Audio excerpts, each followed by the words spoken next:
Moral English गुरु या चॅनलमध्ये आपल्या सर्वांचं स्वागत. विद्यार्थी मित्रांनो, जवाहर नवोदय विद्यालय परीक्षेमध्ये विचारल्या जाणाऱ्या इंग्रजी विषयांच्या पॅसेजेसमध्ये कशा प्रकारे प्रश्न सोडवावे आणि उत्तरे कशी शोधावी या संदर्भात आपण पॅसेजेस बघत आहोत. आज पाहणार आहोत पॅसेज नंबर 11. आणि विद्यार्थी मित्रांनो, जर आपण या चॅनलवर नवीन असाल आणि अजूनही आपण या चॅनलला जर सबस्क्राईब केलं नसेल तर अवश्य करा. चला तर पाहूया passage. The रायनोसेरस is a huge animal. बघा, रायनोसेरस नावाचा एक प्राणी आहे, त्याला आपण पाणगेंडा म्हणतो. तो एक फार प्रचंड असा मोठा प्राणी आहे, म्हणजे हत्तीसारखा असतो तो. It has a large horn growing out of the end of its nose. आणि त्याच्या चेहऱ्यावर, त्याच्या नाकाच्या बाजूला एक लार्ज हॉर्न असतो, म्हणजे मोठं शिंग. It uses this horn to defend itself as well as for uprooting bushes and small trees. त्या शिंगाचा वापर तो स्वतःला डिफेंड करण्यासाठी, म्हणजे बचाव करण्यासाठी, त्याचप्रमाणे बुश म्हणजे झुडपे आणि स्मॉल ट्रीज म्हणजे छोटे झाडं अप्रूट करण्यासाठी, म्हणजे त्यांना मुळासकट उपटण्यासाठी त्यांचा वापर करतो. Though the horn is short. जरी ते हॉर्न शॉर्ट असलं, इट इज एक्स्ट्रीमली स्ट्रॉंग. परंतु ते प्रचंड स्ट्रॉंग असते, फारच स्ट्रॉंग असते. The skin of the rhino is called hide.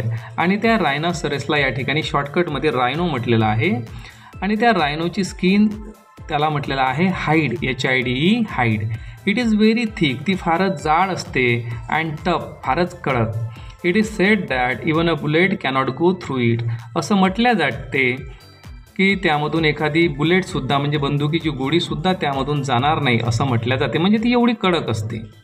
This hide is divided into heavy folds. बघा, ही हाईड जी असते, म्हणजे त्याची त्वचा, ती 2-3 फोल्डमध्ये, म्हणजे त्याच्यामध्ये लेयर्स असतात फोल्ड स्किनच्या, आणि 2-3 अशा कडक लेअरमुळे ती फार हार्ड झालेली आहे, कडक झालेली आहे. तर हेवी फोल्ड्समध्ये ती डिवायडेड झालेली आहे.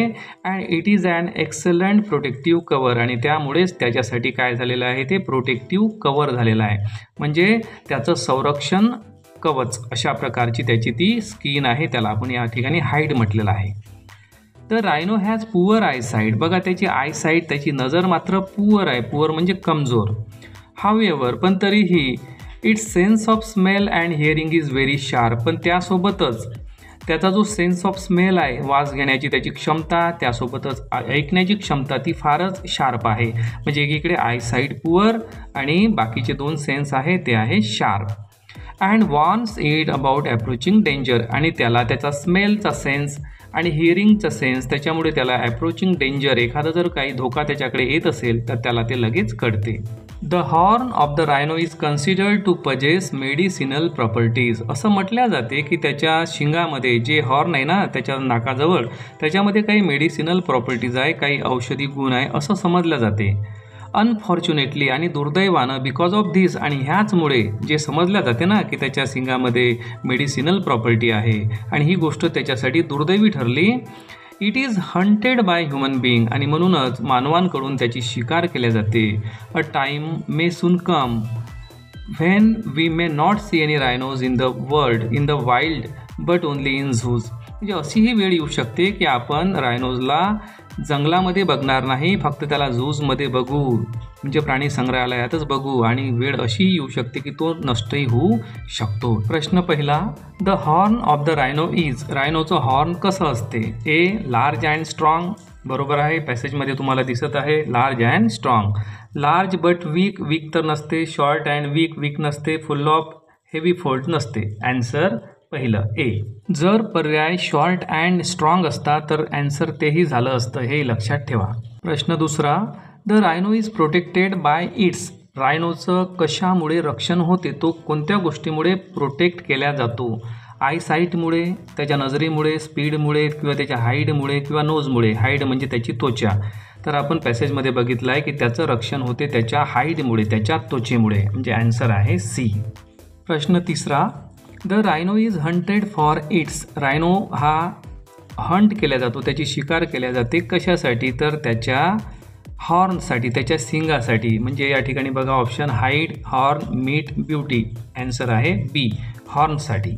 प्रश्न चौथा, choose the correct antonym for poor based on the meaning in the extract. एक्स्ट्रॅक्टमध्ये पुअर या शब्दाचा अर्थ पहिले शोधा आणि त्याच्यानंतर त्याचा अँटोनिम म्हणजे विरुद्धार्थी शब्द सांगा. पॅसेजमध्ये बघा पुअर शब्द आलेला आहे. द रायनो हॅज पुअर आयसाईट म्हणजे रायनोची आयसाईट नजर ही पुअर आहे. पुअरचा अर्थ या ठिकाणी आहे कमजोर आणि म्हणून त्याच्या विरुद्धार्थी शब्द होईल शार्प म्हणजे ॲन्सर आहे बी शार्प. प्रश्न 5. The writer says we may soon not see any rhinos in the wild because.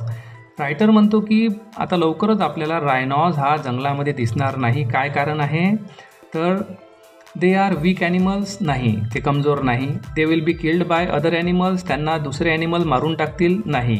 They will be killed by human beings हे होऊ शकते त्यांना मानवच मारून टाकू शकतो.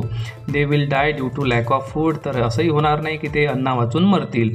तर ॲन्सर आहे C they will be killed by human beings. तर अशा प्रकारे विद्यार्थी मित्रांनो आपण या ठिकाणी 11वा पॅसेज बघितलेला आहे आणि तुम्हाला हा व्हिडिओ नक्कीच आवडलेला असेल. काही तुम्हाला प्रश्न असतील तर मला कमेंट करून नक्की कळवा आणि जर तुम्ही नवीन असाल तर या चॅनलला जरूर सबस्क्राईब करा. व्हिडिओ आवडल्यास लाईक करा. थँक्यू.